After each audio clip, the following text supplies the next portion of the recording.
Live from the Corn Palace in Mitchell, South Dakota, it is the Recliner Man Show, starring Recliner Man, with Patches McGee and the Patches McGee Orchestra. And me, I'm your announcer, Mr. Bindi. But soon I will be returning to the call center, and your new announcer will be Arthur Summersby, who will return to his old job. Tonight, Recliner Man welcomes his guest, the Prime Minister of Israel, Bibi Netanyahu. Then why do you call yourself Bibi instead of Baby? I mean, Baby would be the way to. Well, hey, I don't baby, choose. Hey, baby, not hey, Bibi. I don't choose my nickname. This is my. That's my. Also, it's just a nickname, Recliner Man. I don't choose this. I think it's important to distinguish between between the actual name and the nickname. On the other hand, now a lot of people have the nicknames. Now you and I might have a nickname. For example, what's your nickname? Like your real name is Recliner Man, but you have a nickname also, I'm sure. Okay. Yes, I do, but it's not important. It's not important. My nickname is not important. Now, I want to ask you something. Wait a minute, Bibi. That's very important. That's familiar to me. Something about the name Bibi. Well, I believe that there is a small pellet which shares my Bibi name. got as a Bibi. Did you ever shoot? Well, you'd have to ask Patches McGee about that. That's right.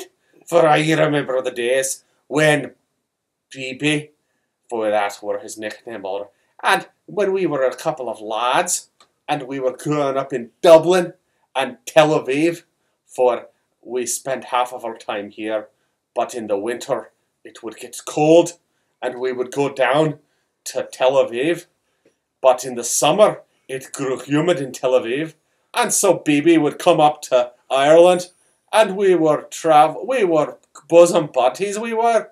But one day he was playing with his BB gun, and he pointed at me, and he said, "Oh, Patches! Ah, Patches!" And I said, "Why do you call me that for? I've got two good eyes." And then he fired off his BB gun into my eye. And in that moment, we both got our names, for he acquired the name of Bibi, and I were Patches, for I only had one eye. This is a true story. Yes, that's I suppose you could say that's the origin of Patches and Bibi. But we're still good friends, despite the fact that he has only one eye. Well, yes, and you caused it. Well, you know, the Irish are very forgiving people. Which, as are Israelis. Well, they are. The Israelis are very forgiving. We are. People. Now, I wanted to ask you something about politics.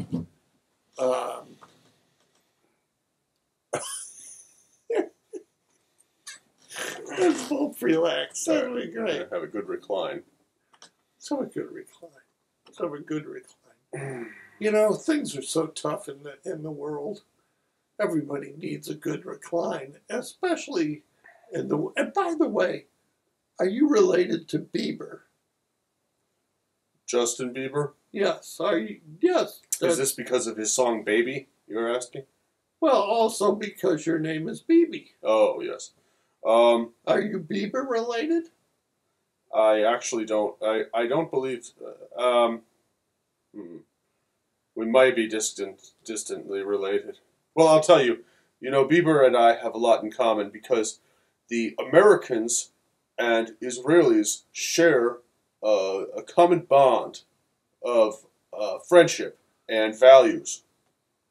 Wait, he's Canadian, isn't he? He's Canadian. Oh, okay, yeah, we don't, the Canadians there. Well, Canadians share values with Americans? Not so much. Well, they speak a little French in Quebec, and also they have a health care system that works. Yeah.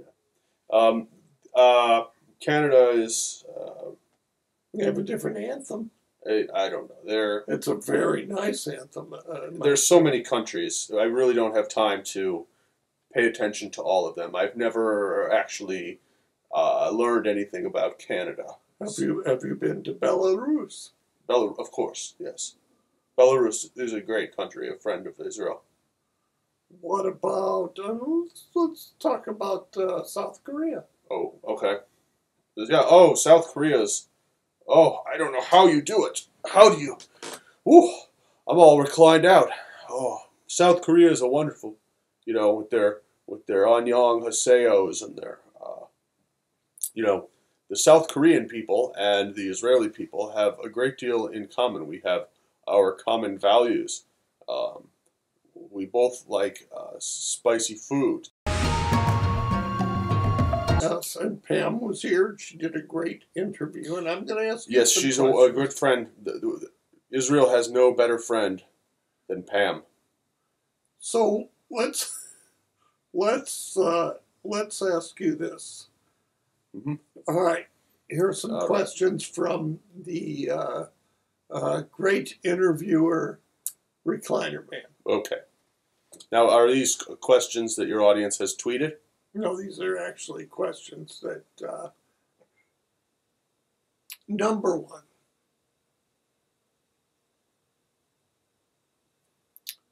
You know I'm the fastest thumb twiddler in the Middle East.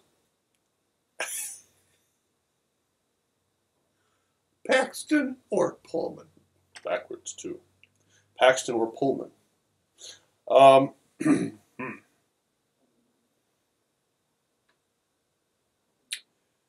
Well, Paxton. Game over, man. Game over. Okay. That, by the way, is the number one distinguishing factor between good people and bad people. Unlike, yes, Americans and Israelis, we prefer Bill Paxton to Bill Pullman. Unfortunately, ISIS and Hamas, both of them, support Bill Pullman. Bill Pullman. I believe that to be true.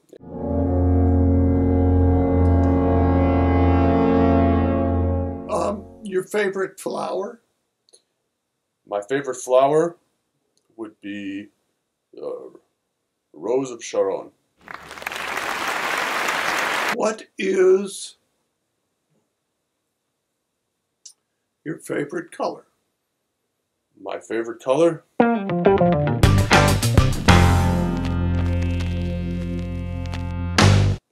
I would say mocha. With a light brown. Okay. May I ask you some questions? Well, For you are a prime minister. I am the Prime Minister of Israel. Okay. All right. Okay. Recliner Man, my question for you. What if someone were throwing rockets at the Corn Palace? What would you do?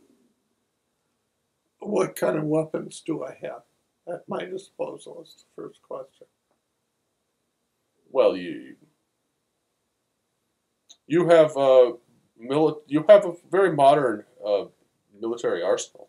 When you say modern, does it include nuclear weapons? I really cannot say. I can't confirm nor deny. Neither confirm or not. Cannot confirm nor deny. If I will say this.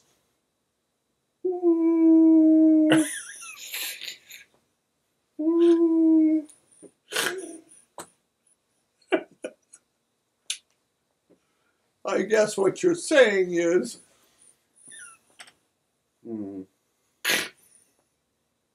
I guess what you're saying is Yes. So what you're saying is if somebody was shooting rockets at the Corn Palace. At the Corn Palace, Yes. would they hit the Corn Palace, or would I be able to deflect them? Well, fortunately, That would be my question. you have very modern defense techniques to prevent these projectiles from hitting the Corn Palace. So they would not hit Mitchell, South Dakota proper. They'd hit the country and maybe destroy some farms. Well, Some wheat fields might be destroyed. Maybe a country road would have a crater in it. right. But the Corn Palace itself and the people who are come to and from the Corn Palace and drive their cars along the streets would be fine, Maybe. generally. Sometimes. Sometimes. Yes. Okay, I would say as long as that were the case, I would just say I'd tolerate it for a while. But in the meantime, Well, by the way, that's. I'm sorry. That's the wrong. Well, you're entitled to your opinion. wait, I haven't finished. Oh. I would find the people responsible for that. Right. You'd never hear from them again. And by the way, all their friends and neighbors, Yes. you wouldn't hear from them no more. Well, yes. Of course, this is yes. They'd be living in the Stone Age. All of them. Now that doesn't mean that I would be using nuclear weapons or any such thing. Right. But If you even you had don't- them, If you had them. but you don't even know if you've got them or not. Yeah, We've got something. We don't know what it is. So, we've got. I don't want to be the one to find out. so We've got something. It looks like it's shaped like a bomb. but Might be a bomb. I don't want to be in the same region when it is detonated. But I couldn't say for certain what it is.